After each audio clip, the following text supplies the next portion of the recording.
Sambil menunggu yang lainnya hadir, kita mulai aja sekarang. Assalamualaikum warahmatullahi wabarakatuh. Waalaikumsalam warahmatullahi wabarakatuh. Alhamdulillahirabbil alamin. Assalatu wassalamu ala asrofil anbiya'i wal mursalin Sayyidina Muhammadin wa ala alihi wa sahbihi ajma'in nama ba'du. Pertama, kita bersyukur kepada Allah dikarenakan masih ditakdirkan bisa bertemu kembali masuk ke dalam ruang kelas tematik di Lembaga Ilmu-Nas dalam rangka mengikuti kuliah umum.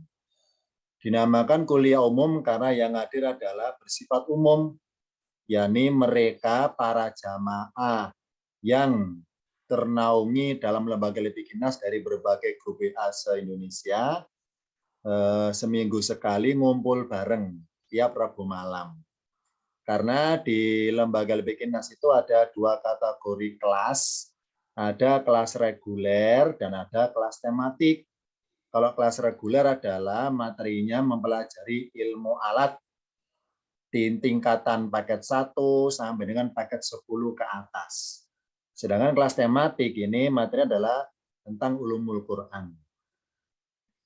Kuliah umum di ruang kelas tematik Matrimul Quran dengan judul lafadznya Al-Mu'minuna, yang artinya orang-orang yang beriman.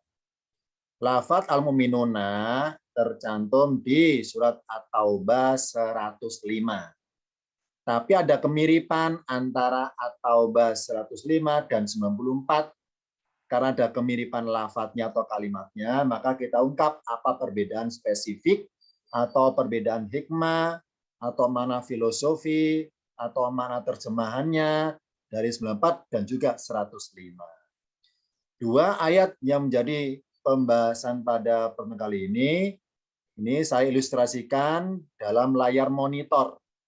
Layar monitor di dalam ruang ICU dalam suatu rumah sakit yang barangkali kita pernah lihat bersama. Yakni ruang ICU yang ada layar monitor yang bermuatan detak jantung ya, detak jantung. Ayat 94 yang saya tulis di atas, sedangkan ayat 105 saya kasih nomor yang di bawah. Ini ilustrasinya, perbedaan 94 dan 105 dan kita bahas sebagai kesimpulan untuk gambar di layar ini. Kita pakai kesimpulan nanti.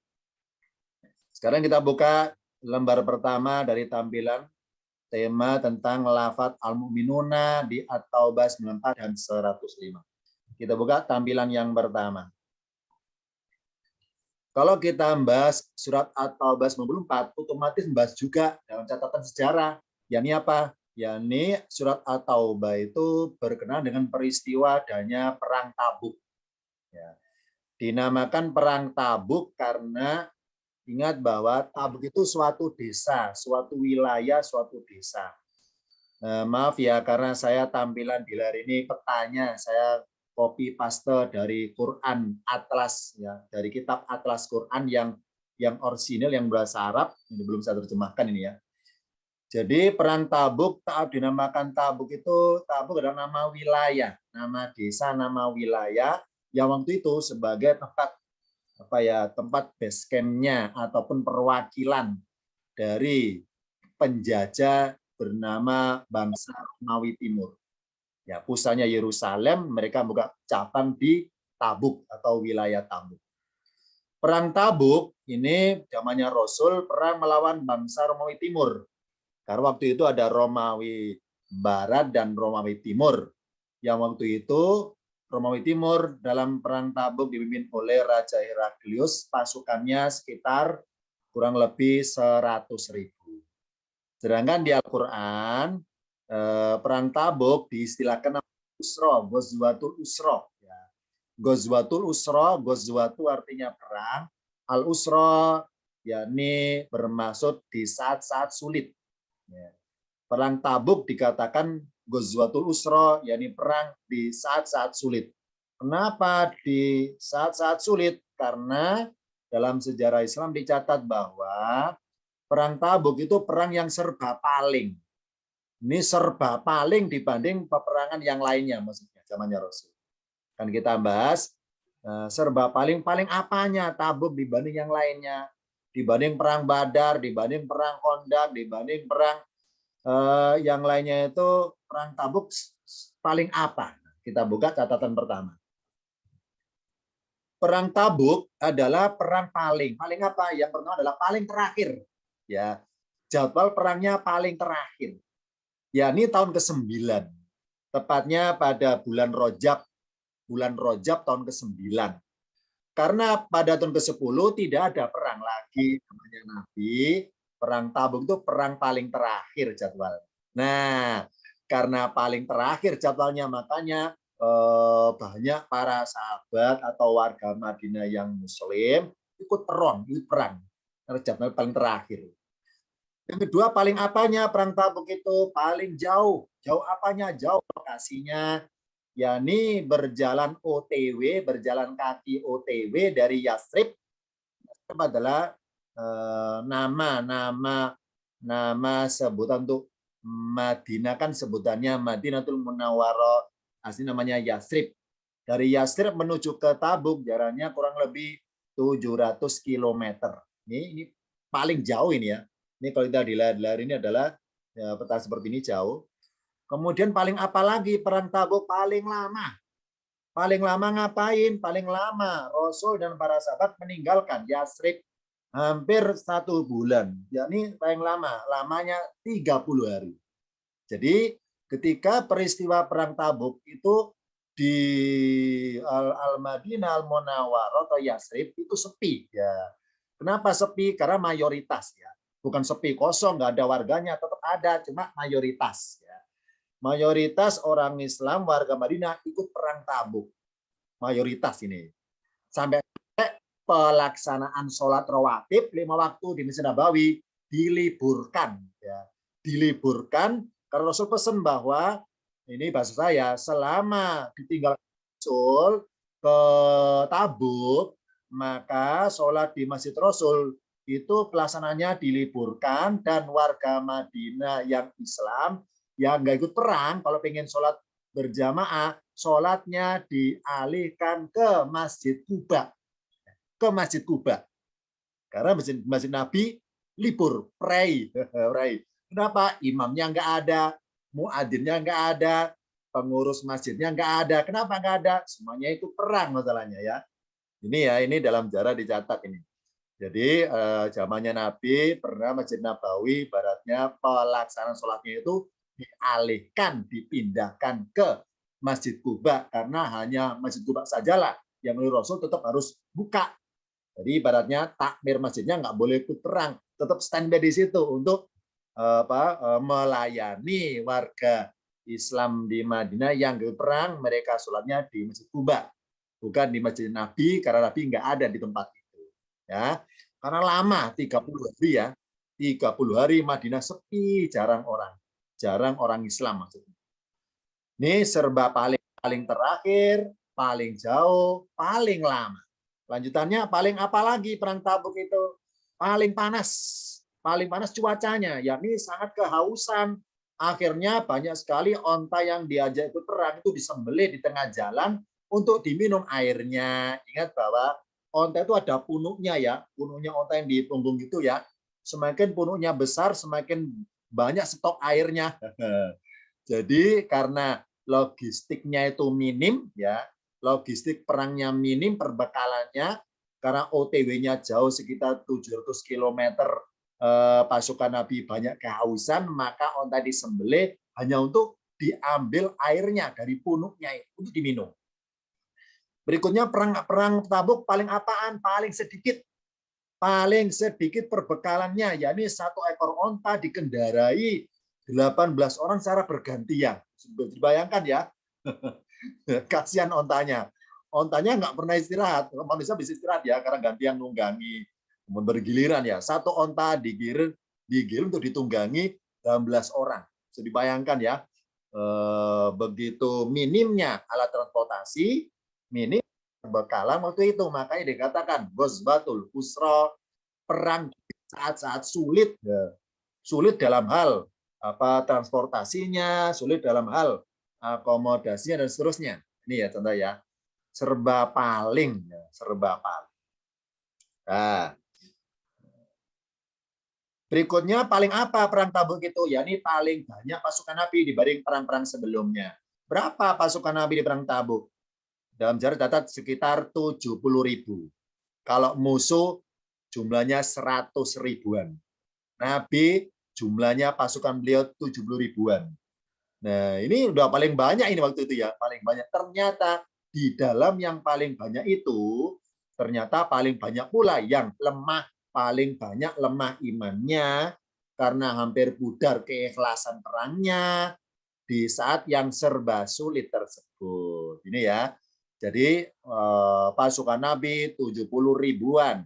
Benar secara nominalnya, kuantitasnya banyak, tapi mutunya, kualitasnya, mutunya, niatnya, ataupun kesungguhannya ikut perangnya itu minim. Paling lemah imannya dibanding zamannya perang-perang sebelumnya. Ini ya, dinamakan Ghazwatul Usra, perang di saat-saat sulit. Nah, nih, sekarang kita buka ayat ini atau dalam peta ini dihubungkan dengan ayat yang 94. Jadi ternyata karena pasukan Nabi itu 70 ribuan, ya, itu ternyata bercampur dua kategori. Yang pertama, ada pasukan Nabi kategorinya itu orangnya ikhlas-ikhlas ketika diajak perang dalam keadaan sulit. Yang kedua, kategori pasukan Nabi itu orangnya nggak ikhlas, ya, jadi mengeluh. Yang ketiga, ada yang kategori itu pura-pura, ya, cari nama depan Nabi supaya dianggap kuat dan sebagainya, pura-pura. Jadi banyak zamannya Nabi itu orang-orang Yahudi di Madinah, mereka masuk Islam bermaksud, ya, bermaksud pengen mengelabui Nabi, itu banyak sebenarnya.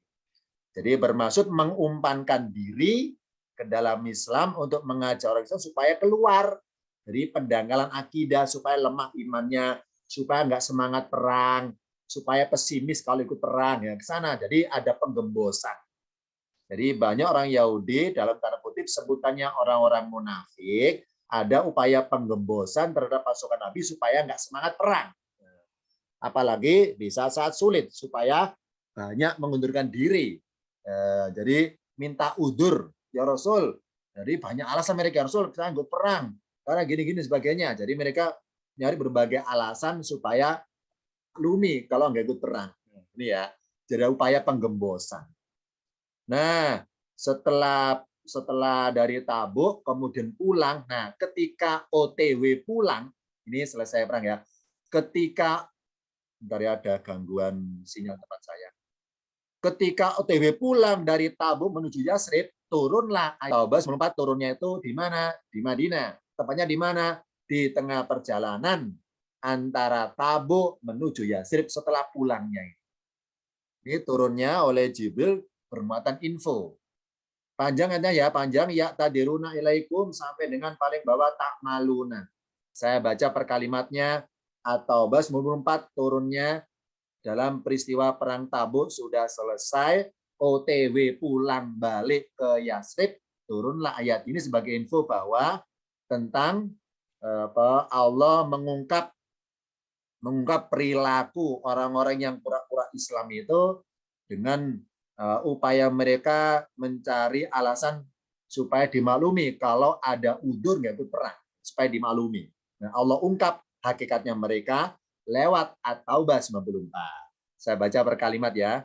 Yang bertampaikan udur mereka siapa? Orang-orang munafik maksudnya, yakni orang-orang Yahudi yang pura-pura Islam waktu itu sebutannya munafik.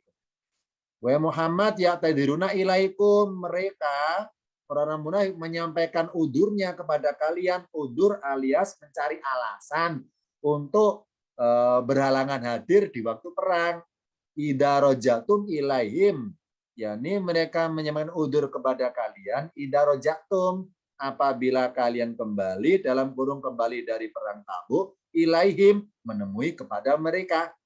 Wa Muhammad kul, katakanlah. La ta'diru, janganlah kalian menyampaikan udur.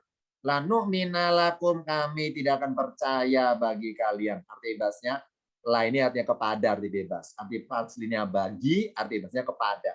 Lanu minalakum, kami tidak akan percaya kepada kalian. Qad nabba'anallahu, sungguh Allah telah memberitahukan pada kami min akhbarikum, dari berita kalian atau dari tentang berita kalian sebenarnya, bahwa kalian itu pura-pura ada udzur, pura-pura ada halangan. Hakikatnya kalian adalah, ini saya ngutip dari dialog bebasnya ya. Hakikatnya kalian adalah nggak suka perang. Kalian adalah ada upaya pengembosan supaya kami orang Islam dibuat nggak semangat perang lagi. Ini sana intinya. Jadi Jibril ngasih info kepada Nabi bahwa pasukan Nabi yang mengundurkan diri nggak jadi berangkat itu berbagai alasan udurnya. Nah, pada awalnya Rasul memaklumi, tapi pada akhirnya Rasul beritahu Jibril bahwa mereka itu pura-pura saja Muhammad, pura-pura aja mereka itu. Nah, ini ayatnya kepada Rasul bahwa mereka hanya pura-pura saja mencari alasan supaya tidak ikut perang. Lewat ayat ini infonya. Lanjutannya, saya baca per kalimatnya. Wasayarallahu amalakum, dan Allah akan melihat amalan kalian atau perbuatan kalian. Wa rasuluhu, dan rasulnya dalam kurung juga akan melihat amalan kalian. Summa, kemudian turaduna, kalian dikembalikan ila alimil ghaibi wasyahadati, kepada yang mengetahui kegaiban atau yang tersembunyi, wasyahadati, dan kenyataan atau yang tersaksikan. Fayunabi hukum, kalau berkata maka dia memberitahukan kalian. Bima, kalau berkata dengan apa yang, arti bahasnya tentang apa yang. Kuntum, kalian adalah dalam kurung dahulunya, amalan yang dahulunya, tak maluna, kalian kerjakan. Ini info yang Rasul terima dari Jibril tentang hakikatnya mereka yang pura-pura menyampaikan udur, padahal ada misi, yakni penggembosan terhadap pasukan Nabi. Sekarang 105 dulu ya ayatnya. Tulisannya wakuli malu, kalau perkata lamnya sukun, wakul. Ini saya baca perkata dulu ya. Wakul, dan katakanlah Muhammad kepada mereka, wakul, dan katakanlah kepada mereka. Mereka siapa? Orang Islam maksudnya. Malu, kerjakanlah oleh kalian. Antibasnya beramallah kalian. Fasayarallahu, maka Allah akan melihat amalakum, amalan kalian. Wa rasuluhu, dan rasulnya dalam kurung juga akan melihat amalan kalian. Wal mu'minuna, dan orang yang beriman dalam kurung juga akan melihat amalan kalian. Jadi ketambahan lafadz wal mu'minuna di ayat 105, sedangkan ayat tadi yang 94 tidak ada ketambahan wal mu'minuna. Kan kita bahas pada benar ini hikmah balik munculnya lafadz mu'minuna di ayat 105. Lanjutannya 105, fasaturaduna, dan kalian akan dikembalikan ila alimil ghaibi wasyahadati, kepada yang mengetahui kegaiban atau yang tersembunyi, wasyahadati, dan kenyataan atau yang tersaksikan. Fayunabiukum, maka dia memberitahukan kalian bima, dengan apa yang, arti bahasnya tentang apa yang kuntum, kalian adalah dahulunya, tak maluna, kalian kerjakan. Ada beberapa lafaz yang mirip bunyinya antara 94 dan 105. Karena kita bandingkan dalam satu layar sekaligus. Perbedaan kalimat di surat At-Taubah 94 dan 105. Yang pertama, di 94 ada kata wasayarallahu, pakai wa ya. Wasayarallahu, dan Allah akan melihat. Pakai lafaz wa artinya dan.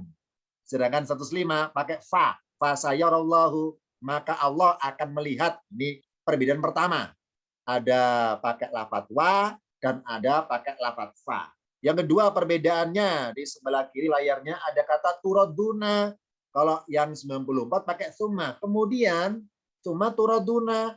Kemudian kalian dikembalikan. Sedangkan yang 105 pakai sa. Wasa turaduna. Dan kalian akan dikembalikan. Sa artinya akan. Summa artinya kemudian. Ini beda yang kedua. Beda yang ketiga di 94, ini saksi kode ik ya. Ik itu apa? Tidak ada lafaz ini. Jadi antara kalimat wa rasuluhu sampai kata summa turadun itu enggak ada lafaz al-mu'minuna. Sedangkan 105 ada ketambahan al-mu'minuna. Ini perbedaannya. Yang ketiga, di ayat 94 enggak ada kata al-mu'minuna. Yang ayat 105 ada ketambahan lafaz al-mu'minuna. Kita bahas 3 perbedaan tersebut. Yang pertama, beda pakai lafaz wa dan pakai lafaz fa. Yang kedua, beda pakai lafaz summa dan pakai lafaz sa. Yang ketiga, beda tidak pakai lafaz al-mu'minuna dan pakai lafaz al-mu'minuna. Kita urut dulu ya. Yang paling kanan, apa hikmahnya ya dalam firman-Nya Allah bedakan redaksi kalimatnya. Di 94 berawalan wa. Di 105 berawalan fa. Bedanya apa ya? Wa dan fa. Kita buka pada tampilan berikutnya. Kalau diartikan perkata, wa sayarallahu amalakum wa rasuluhu, dan Allah akan melihat amalan kalian. Fa sayarallahu amalakum, maka Allah akan melihat amalan kalian. Ini kalau perkata, wa artinya dan, fa artinya maka. Ini kalau perkata. Arti beda, arti perkata, wa dan fa. Sekarang beda dalam pemakaian rangkaian kalimat. Bedanya adalah tulisan wa sayarallahu yang di ayat 94, yang paling atas ini saya kode warna merah. Ini sambil dari ayatnya saya beri garis warna merah di sini. Nah, ya. Dari ayatnya berawalan ya'tadiruna ilaikum idarajatu ilaihim, terus tanda waqaf jim. Ini saya kutip dari Quran Standar Madinah ya. Karena kalau kita belajar tentang ulumul Quran, itu medianya lebih mudahnya pakai Quran Madinah. Ya. Karena Quran Madinah itu penulisannya, khotnya, Utsmaniyah itu ada isyaratnya dibanding Quran cetakan yang lain. Setelah jim, berikutnya awal kalimat, karena setelah tanda waqaf ya. Kulla ta'tadiru lanu'mina lakum qad nabanallahu min akhbarikum. Setelah akhbarikum tanda waqaf jim. Nah, setelah jim ada wa. Di lembaga Lepikin Nas, kelas tingkatan paket 4 itu diajarkan tentang nama-nama huruf, misalnya bernama huruf istinafiyah, huruf wawu. Ya. Contoh di sini, kalau menurut ilmu tingkatan materi paket 4, tulisan wa sayarallahu, wa di sini memang wa artinya dan, bukan kata sambung, tapi kata pemenggal kalimat. Karena letaknya setelah tanda waqaf. Nah, wa di awal kalimat dalam ilmu tingkatan paket 4 namanya huruf istinafiyah. Apa istinafiyah? Pemutus, pemenggal. Dan letaknya di awal kalimat. Terbukti apa awal kalimat? Ada tanda waqaf jim.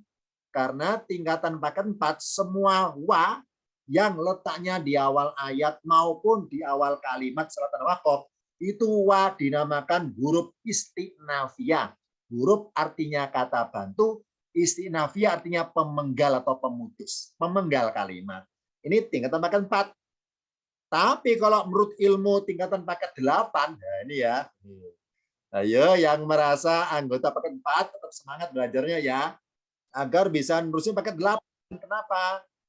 Di paket 8 wa sayarallahu, wa di sini bukan istinafiyah, tapi atof. Apa atof? Kata sambung. Nah, jadi ada sedikit perbedaan definisi tingkatan paket 4 dan paket 8. Kenapa dibedakan? Karena seperti itu. Sebagaimana jenjang kurikulumnya dalam pengajarannya oleh ustadznya masing-masing, di format ketika tingkatan paket 4 bahwa semua wa kalau di awal ayat, semua wa kalau di awal kalimat. Apa awal kalimat setelah tanda waqaf maksudnya? Itu namanya wa pemenggal kalimat. Huruf istinafiyah. Tapi ketika paket 8 oleh ustadznya diajarkan yang sebenarnya bahwa huruf wa atau wa yang ada dan meskipun di awal ayat maupun di awal tanda waqaf itu tidak semuanya istinafiyah, tidak semuanya pemenggal, ada kalanya masih bermaksud kata sambung. Sebetulnya huruf atof. Nah, ini kenapa kok baru tingkatan paket 8 diajarkan sebenarnya? Jawabannya adalah karena tingkatan paket 8 diajarkan tentang jumlah-jumlah.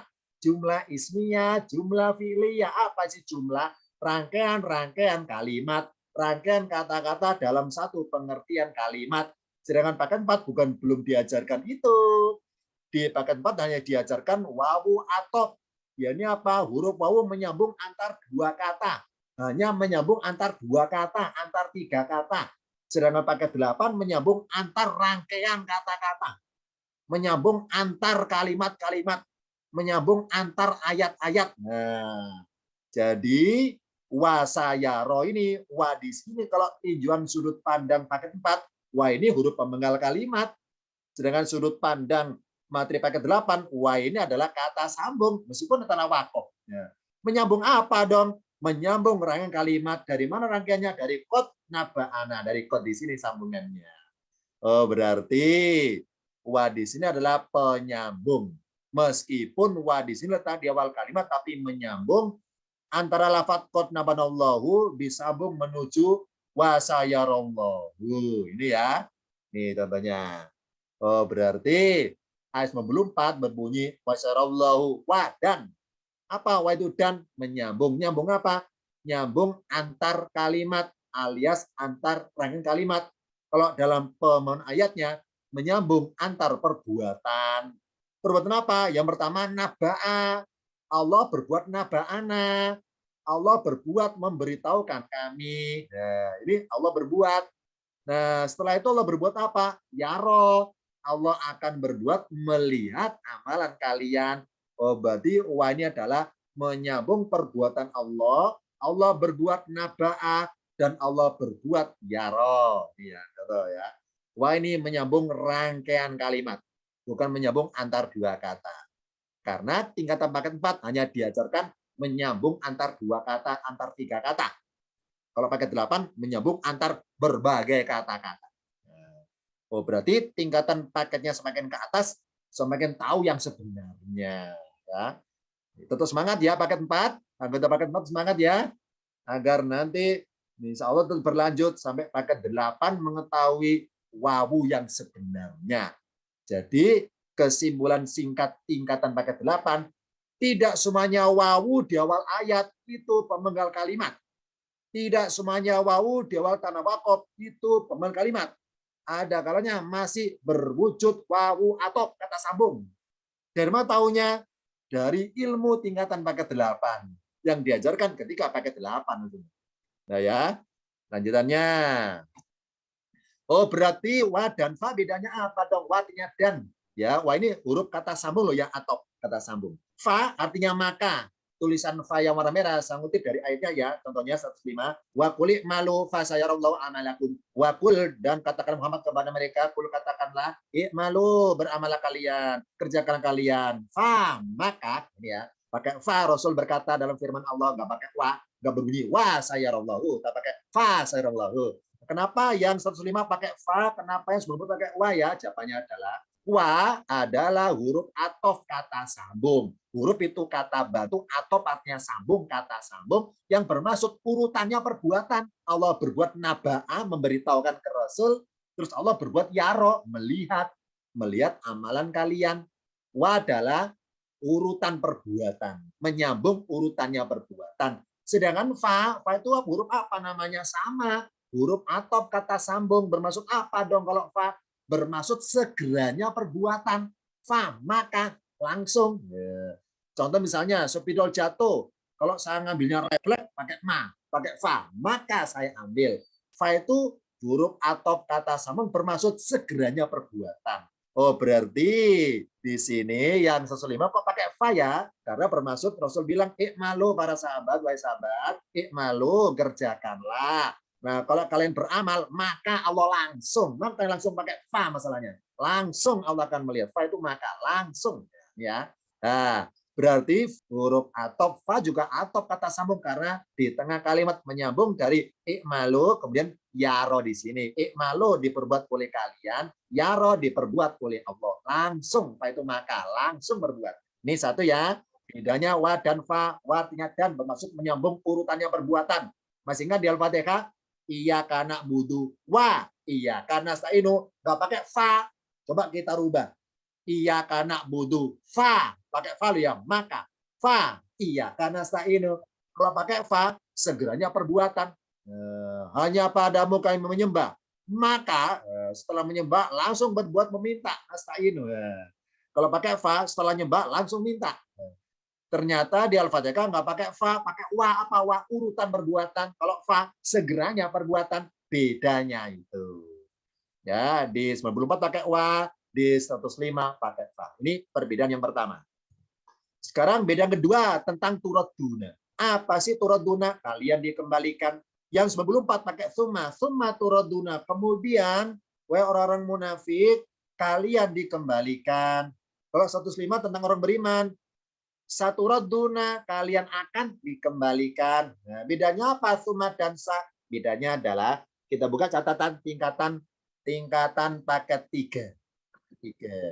Karena mengenal nama-nama huruf atop itu dikenakan oleh ustadznya masing-masing di ruang kelas masing-masing tingkatan paket 3. Ya, karena paket 3 dikenakan 4 nama huruf: nafi, nahi, atof, jar. Nafi menyangkal, nahi melarang, atof menyambung, jar mengkasrohkan. Nah, huruf atof tingkatan paket 3 dikenalkan wa dan fa maka, summa kemudian, kata sehingga, au atau, am juga sama artinya atau. Oh, berarti tingkatan paket 3 sudah kenal summa artinya kemudian. Apa sih kata sambung summa itu fungsinya? Summa adalah namanya huruf atop. Apa sih atop itu? Kata sambung. Menyambung apa maksudnya? Bermaksud menyambung tenggang waktu lama. Tenggang waktu lamanya perbuatan. Contoh misalnya ya, spidol jatuh. Kalau saya ngambilnya refleks pakai fa, maka saya ambil. Contoh pakai summa, spidol jatuh. Kalau ngambilnya nanti malam, nanti pagi, besok pagi, itu pakai summa bahasa Arabnya. Kemudian saya ambil, oh berarti maka dengan kemudian beda dong. Iya, kalau fa maka bermaksud segeranya ngambil. Kalau summa bermaksud nanti aja ngambilnya. Itu bedanya itu. Summa tenggang waktu lamanya perbuatan alias terputusnya jarak perbuatan. Perbuatan si spidol jatuh dengan perbuatan tangan saya ngambil, itu jaraknya jauh perbuatannya. Jauh pengertian alokasi waktu maksudnya, jauh jaraknya. Karena summa. Lah kalau pakai sa itu apa? Akan. Huruf sa dikenalkan oleh ustadznya masing-masing ketika paket 5. Paket 5. Ayo, yang masuk ruang kelas ini merasa anggota paket 5 tahu ya. Itu nganggo-nganggo itu, ya Ustadz kami kenal. Itu ketahuan nganggo itu ya. Paket 5 dikenalkan huruf sa. Sa itu akan, namanya huruf istiqbal. Apa istiqbal bermaksud? Apa ya? Akan, bermaksud akan datang. Huruf istiqbal bermaksud segeranya perbuatan, sama-sama segera loh ya.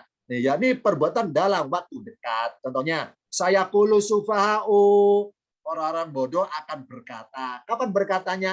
Dalam waktu dekat karena pakai sa. Saturaduna, kalian akan dikembalikan. Kapan dikembalikannya? Dalam waktu dekat karena pakai sa. Summa turaduna, kemudian kalian dikembalikan. Kapan dikembalikannya? Nanti, masih lama. Nanti ada tenggang waktu lama maksudnya. Karena pakai summa. Ya. Oh, beda dong berarti summa turaduna dengan saturaduna. Iya, beda. Beda perkata juga beda pemahaman ayatnya. Karena pakai summa, karena pakai sa. Tentang orang munafik pakai summa turaduna. Tentang orang beriman pakai saturaduna. Karena At-Taubah 94 nyindir orang-orang munafik yang pura-pura Islam. Sedangkan yang 105 bermasuk kepada orang-orang yang murni Islamnya, murni berimannya. Ini bedanya summa turaduna dan saturaduna. Kita buka lanjutan tampilan berikutnya. Summa apa tadi artinya kemudian. Karena ayat 94 nyindir orang-orang yang munafik, apa sih summa itu bermaksud tenggang waktu alias terputusnya amalan. Jadi oleh Allah pakai isyarat summa menggambarkan bahwa segala amalannya orang-orang yang pura-pura beriman, ya pura-pura Islam, pura-pura syahadatnya depan Rasul, ya mencari nama saja ya, settingan, jaim dan sebagainya, pokoknya pura-pura kemunafikan, itu percuma amalannya. Kenapa? Tidak akan terbawa ke akhirat untuk ditimbang-timbang, tidak akan terbawa. Kenapa nggak terbawa? Karena sudah hangus terbakar, sudah musnah amalannya sebagaimana musnahnya dunia nanti itu. Ya, ada isyaratnya tentang orang munafik 24 pakai summa. Kenapa summa? Tenggang waktu alias terputusnya amalan. Karena amalan kebaikan yang pura-pura yang diperbuat oleh orang-orang munafik zaman dulu, zamannya Rasul ketika perang Tabuk itu hangus terbakar ketika dunia nanti. Akibatnya nggak bisa mendampingi mereka di akhirat. Maka mereka kalau pakai sumalo ya, terputus dari amal kebaikannya yang pura-pura tersebut. Mana isyarat ayat bahwa amalan orang munafik itu terbakar di dunia, nggak terbawa ke akhirat, alias terputus dari orangnya yang mengamalkannya itu.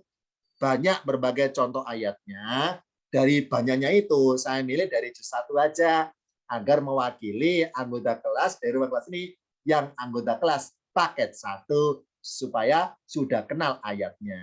Tepatnya saya ngutip dari Al-Baqarah 17 tentang perumpamaan orang-orang yang pura-pura beriman. Saya baca perkata ya. Mathaluhum, perumpamaan mereka. Kamathali, seperti perumpamaan ala orang yang menyalakan api. Falama, maka ketika aboat menerangi. Jadi si apinya itu menerangi. Mahaulau, apa yang di sekitarnya, itu siapa? Yani orang yang menyalakan api tersebut. Tiba-tiba dahaballahu binurihim, Allah menghilangkan cahaya mereka, watarokahum, dan membiarkan mereka fidulumati, di dalam kegelapan-kegelapan, layub siruna, mereka tidak melihat. Di sini ada dua kata garis ya, warna merah nar, warna biru nur. Nar dengan nur beda ya. Nar artinya api, naron, nur cahaya. Oh, berarti ini salah satu makna filosofinya.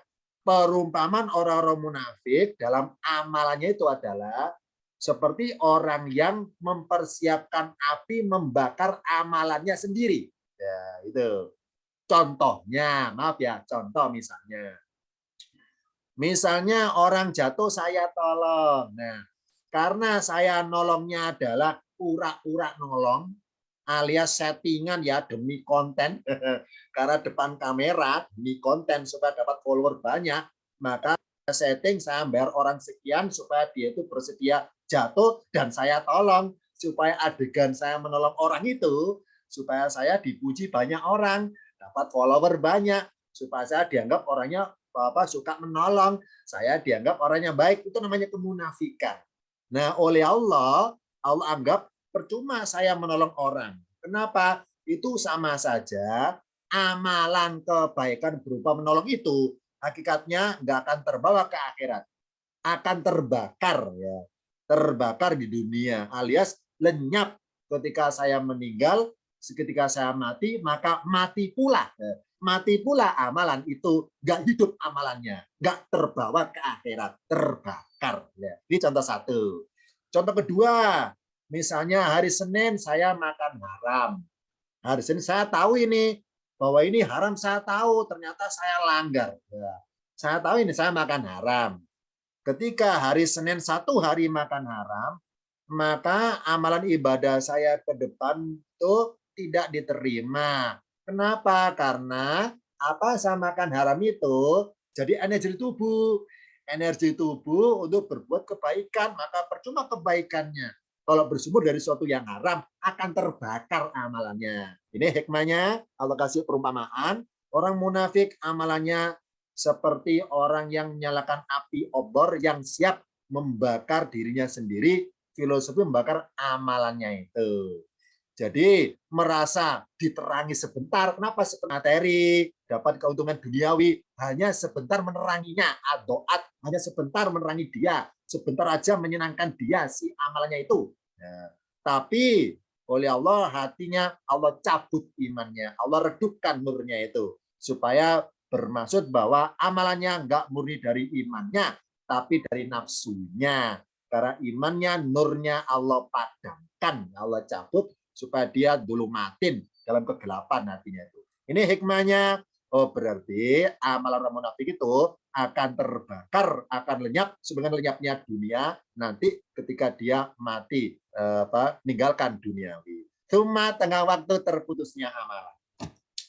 Sedangkan orang beriman pakai sa ayatnya satu raduna, apa sa itu akan istiqbal, waktu dekat, apa dekat terdampingi amalan. Karena orang beriman ingin segera menerima pahala dari amal kebaikannya. Di alam kubur ingin segera menikmati, juga menikmati hasil amalannya. Makanya untuk menggambarkan segeranya orang beriman mendapatkan hasil itu, Allah isyaratkan pakai sa, tidak pakai summa. Kalau summa itu terputus. Kalau pakai sa itu mendampingi terus, dia mati didampingi amalan. Dia di akhirat didampingi amalannya itu untuk ditimbang-timbang itu maksudnya. Ini contohnya ya, sa. Contoh isyarat ayat bahwa orang beriman itu dalam waktu dekat alias terdampingi terus oleh amalannya. Ini dari berbagai contoh ayat di Al-Quran, saya kutip satu aja mewakili yang lainnya. Tepatnya saya kutip dari Al-Imran 106. Yauma, pada hari tabyaddu wujuhun. Saya baca perkata wujuhun ya. Tabyaddu wujuhun, menjadi putih wajah-wajah. Wataswaddu wujuhun, dan menjadi hitam wajah-wajah. Jadi ketika nanti ini adegan cuplikan di akhirat nanti ketika manusia dibangkitkan dari kematian, siapa yang paling senang bangkit itu dari mati? Orang beriman. Mana tanda senangnya itu? Wajahnya menjadi putih. Putih pengertian cerah ya, cerah, senang.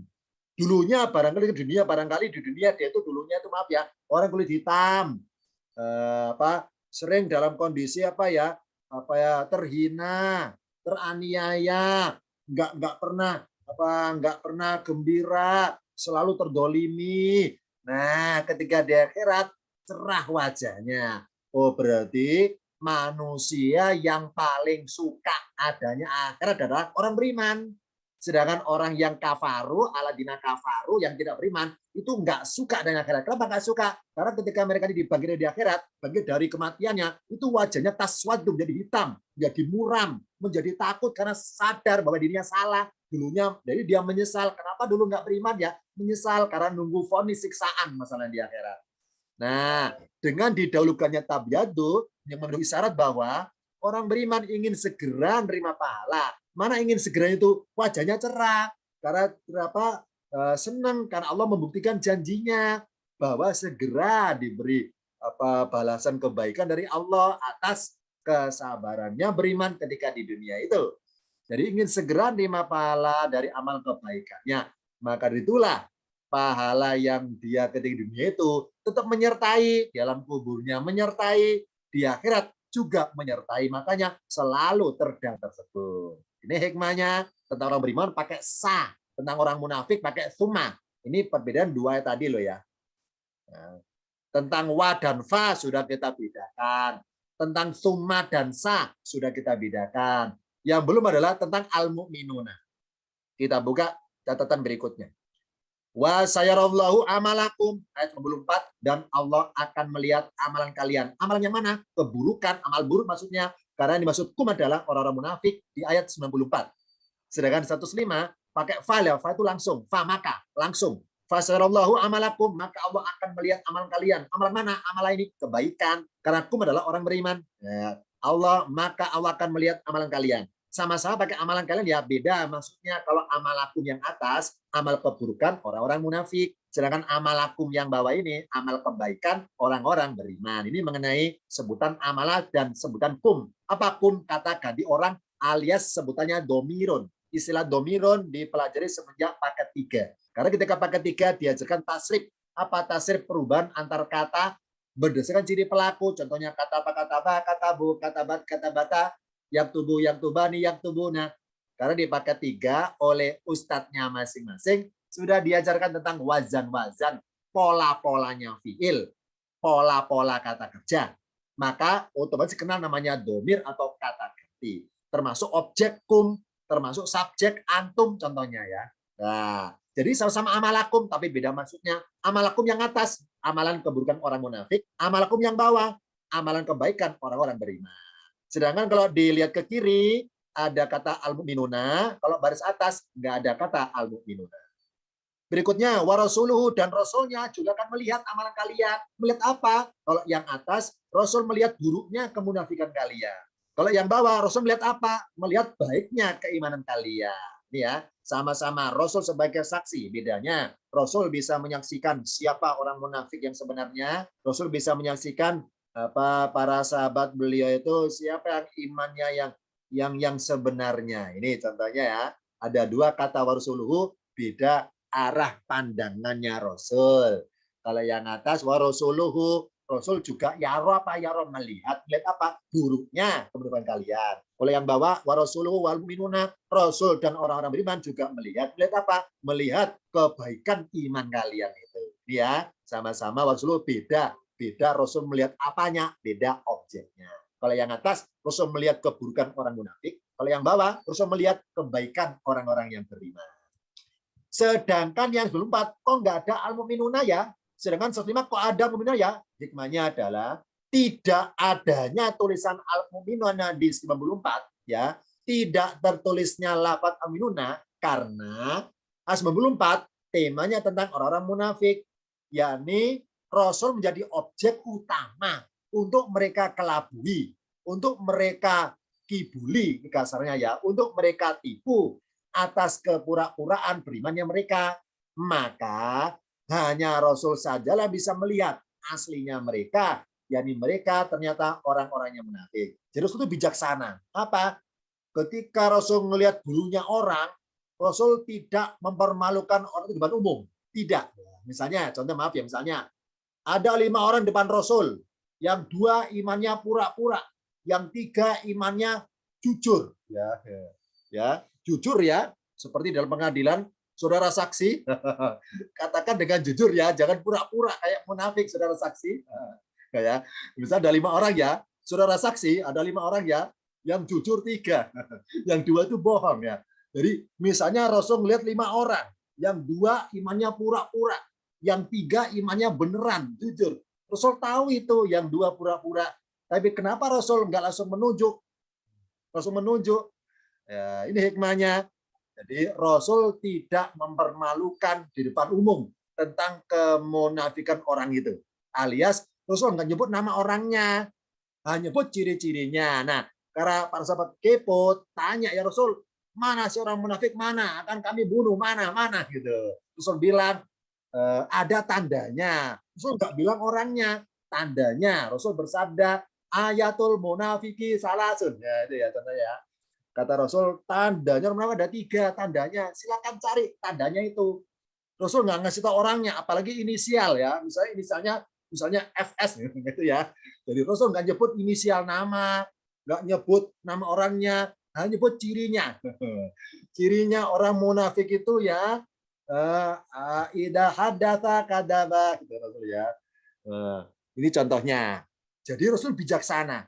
Ketika mengetahui aslinya orang itu pura-pura beriman, maka Rasul hanya menyimpan diri sendiri.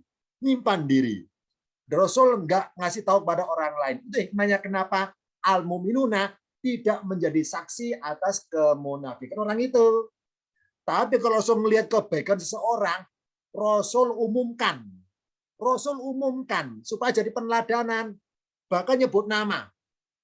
Engkau, ya misalnya, ya fulan, engkau calon surga. Fulan engkau di surga, engkau di surga, engkau di surga. Maka hadisnya Rasul pernah nyebut nama-nama sahabat yang ada di surga. Kenapa Rasul nyebut langsung namanya? Kalau masalah surga, supaya jadi peneladanan. Ini makanya ya. Berarti dengan tidak disebutkannya mukminuna di ayat tentang munafik, karena hanya Rasul sajalah yang tahu tentang kemunafikan orang itu. Sedangkan orang mukmin yang lainnya nggak ada yang tahu.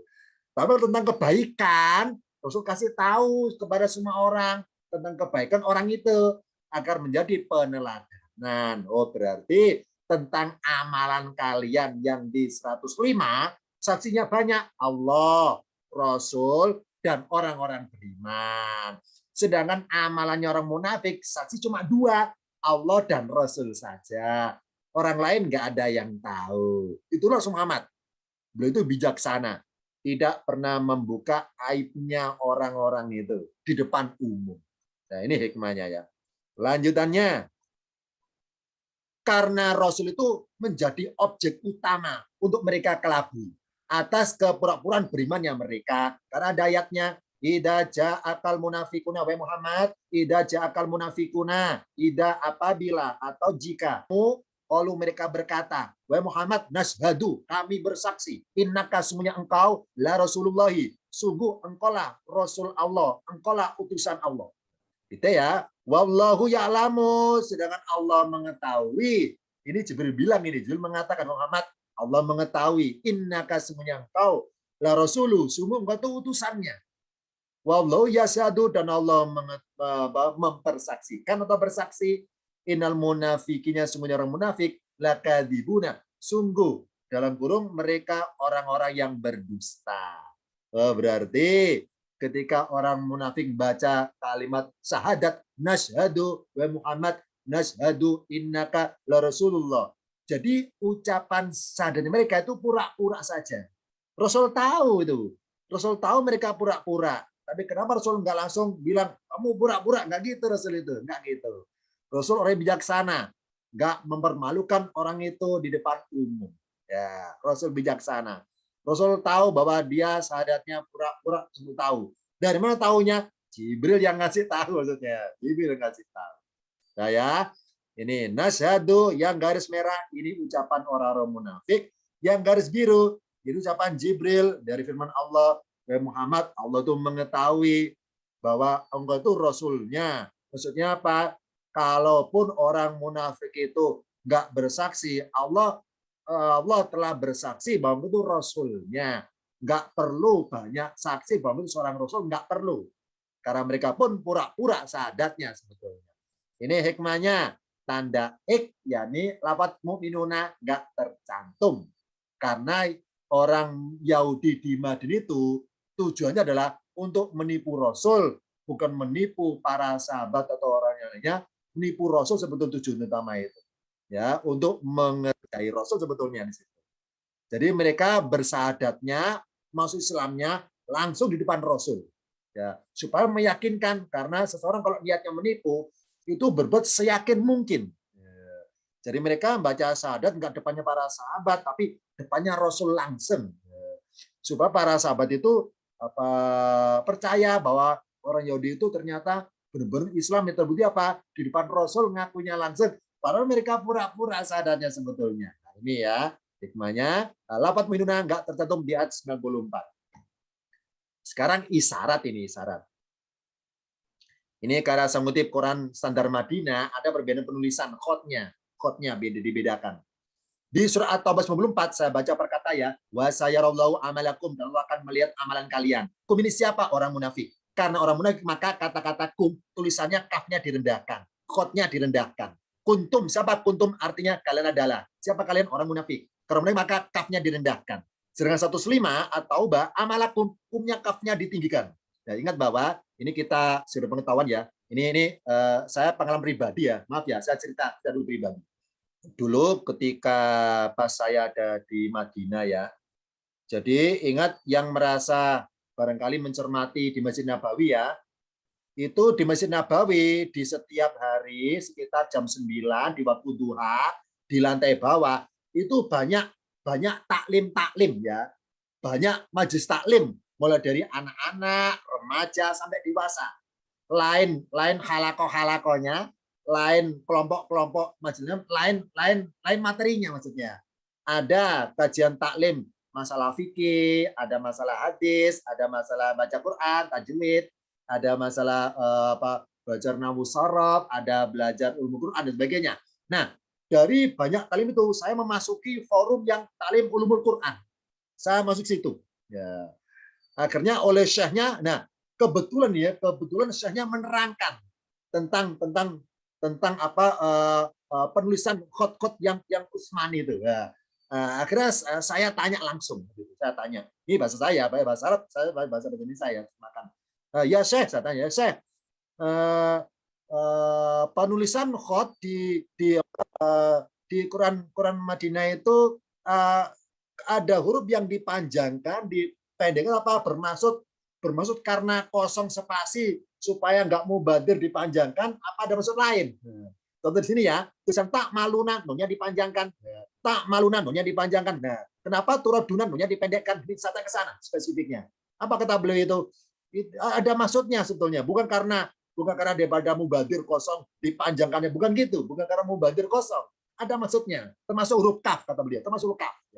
Jadi ketika ada suatu ayat yang tulisannya sama artinya, tapi beda khotnya, itu ada maksud yang dibedakannya. Nah, contohnya kata beliau, kafnya direndahkan karena bermuatan menyindir itu tentang orang yang direndahkan oleh Allah. Sedangkan di At-Taubah 105, kafnya ditinggikan, amalakum, kafnya ditinggikan karena bermuatan Allah meninggikan derajat orang beriman. Orang munafik Allah rendahkan derajatnya. Nah, perbuatan merendahkan inisial dengan kafnya direndahkan itu dalam penulisannya. Ini makanya di tingkatan paket sekolah bikin nas kajian Quran itu pakai Quran Madinah karena ada isyarat itu maksudnya. Ada isyarat mengenai penulisannya, ada isyaratnya. Daripada Quran cetakan yang lain, ada isyaratnya Quran Madinah. Nah ya, nih jadi dengan kafnya direndahkan isyarat bahwa orang munafik direndahkan oleh Allah. Kum sama kuntum kafnya sama-sama rendah. Sedangkan amalakum sama kuntum kafnya sama-sama tinggi, mengarah ke atas ujungnya ya, tinggi. Ini isyarat perbedaan antara kedua ayat tersebut mengenai penulisan kum dan kuntum.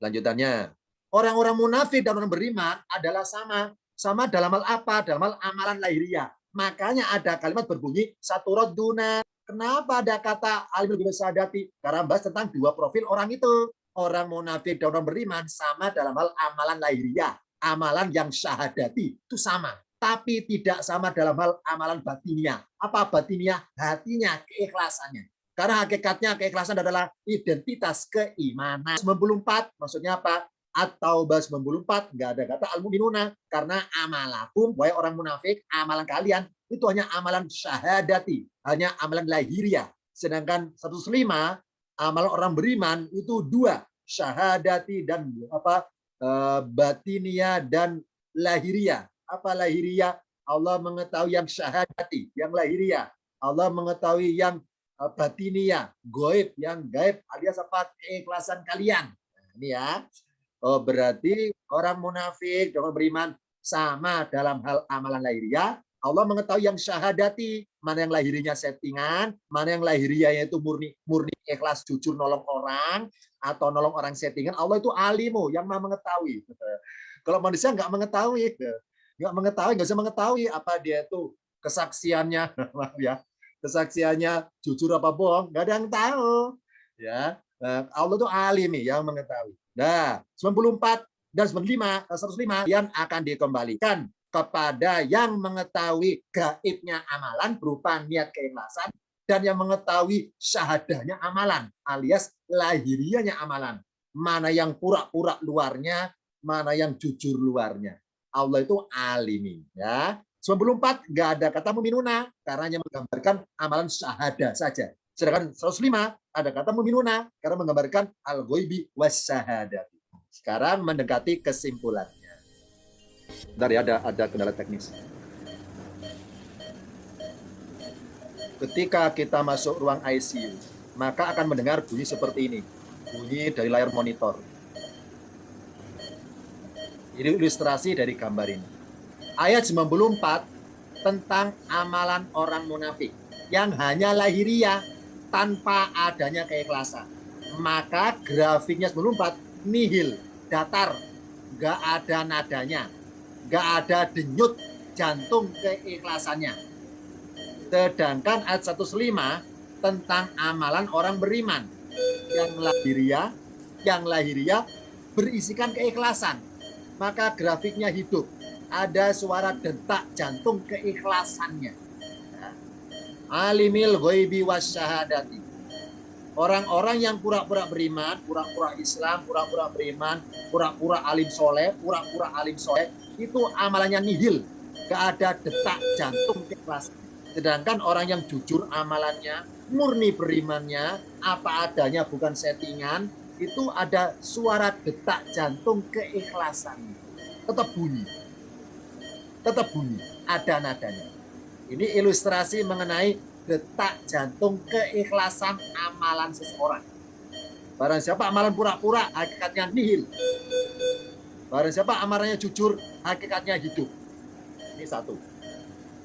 Sekarang kesimpulan kedua.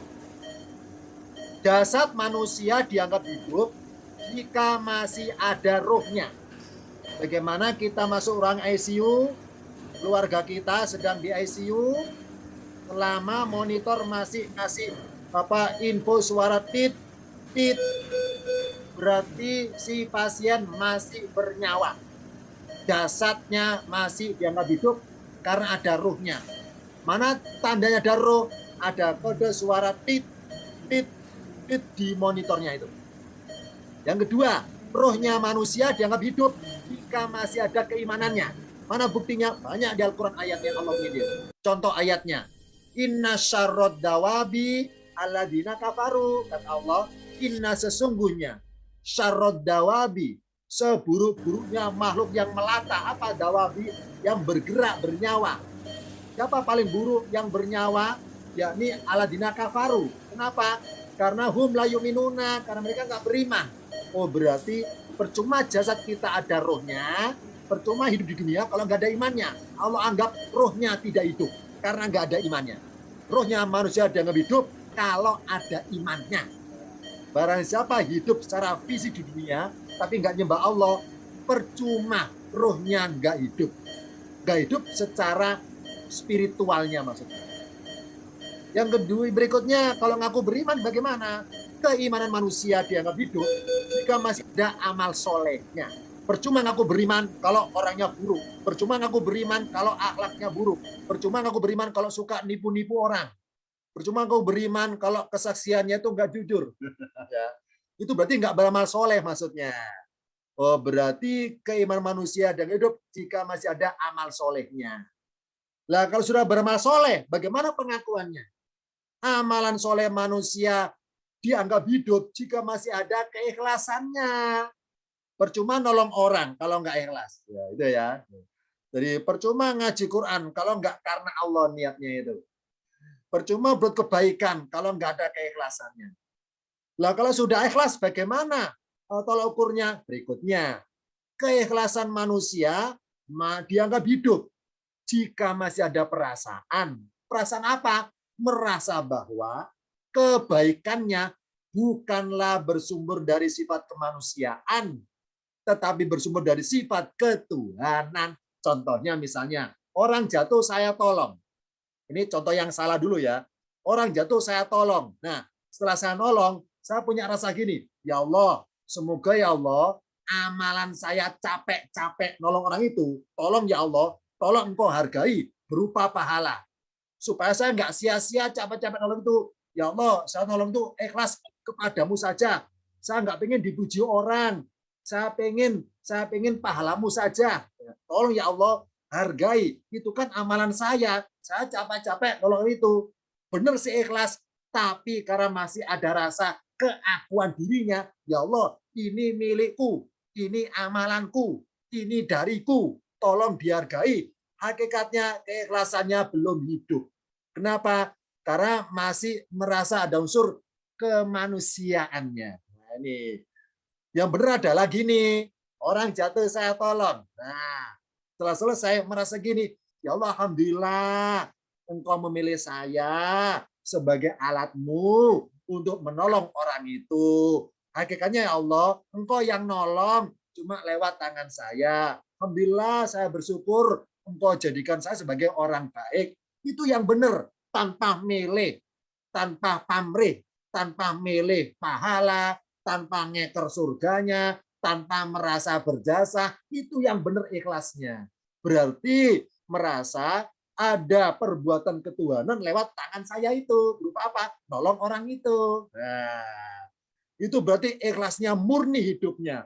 Kenapa? Melunturkan sifat kemanusiaan, tetap hidup sifat unsur ketuhanannya itu. Oh, berarti ikhlas yang murni adalah unsur kemanusiaan harus nihil. Hilangkan pengakuan diri, ya Allah, ini dariku, ini milikku. Hilangkan kata-kataku. Yang benar Allah, ini darimu. Amalan ini darimu. Amalan ini milikmu. Aku hanya engkau amanati. Aku hanya engkau titipi supaya mengamalkan amalanmu menolong orang itu. Nah, ya Allah, engkau itu maha pengampun. Engkau milih saya jadi korbannya dia. Engkau milih saya jadi orang yang didolimi. Maka saya mempraktekkan pengampunnya engkau. Dengan cara saya ngampuni orang itu. Saya maafkan orang itu. Nah, itu namanya unsur ketuhanan dalam diri dia hidup. Ikhlasnya hidup. Gak mikir surga neraka lagi. Gak mikir pahala lagi, gak jadi tolak ukur lagi, gak pamrih lagi, murni merasa sebagai media dari Allah untuk berbuat sifat-sifat ketuhanan, mengampuni, menyayangi, memaafkan, menolong, dan sebagainya. Itu baru al-mu'minuna yang sesungguhnya. Kenapa sungguhnya? Karena ada denyut jantung keikhlasannya yang murni hidup. Ya. Jadi singkatnya, percuma punya jasad kalau nggak ada rohnya. Ya pasti mati jasadnya. Yang kedua, percuma hidup ada rohnya kalau nggak ada imannya. Berarti kayak orang non-muslim. Yang ketiga, percuma aku beriman kalau nggak ada amal soleh. Berarti mempermalukan status keislamannya itu. Ngaku Islam tapi nggak jujur, ngaku Islam tapi dolimi. Itu namanya nggak amal soleh. Berikutnya, beramal soleh ikhlas. Percuma ikhlasnya kalau masih pamrih kepada Allah, minta ganti rugi, minta timbal balik atas jeripayahnya itu. Berarti lupa Allah punya ikut andil dalam perbuatan itu, lupa ternyata. Merasa amalannya murni jeripayah sendiri, Allah nggak ikut campur. Oh, lupa dengan rahmat Allah berarti. Hakikatnya ikhlasnya masih kurang hidupnya. Bahkan mungkin nihil berarti ikhlasnya itu. Ini hikmahnya 105 ayatnya ada kata al-mu'minuna, ada perbuatan tentang keikhlasan. Oh, berarti rohnya amalan adalah keikhlasannya. Demikian materi singkat hikmah dari perbedaan dua tersebut atau bas 94 dan ayat 105.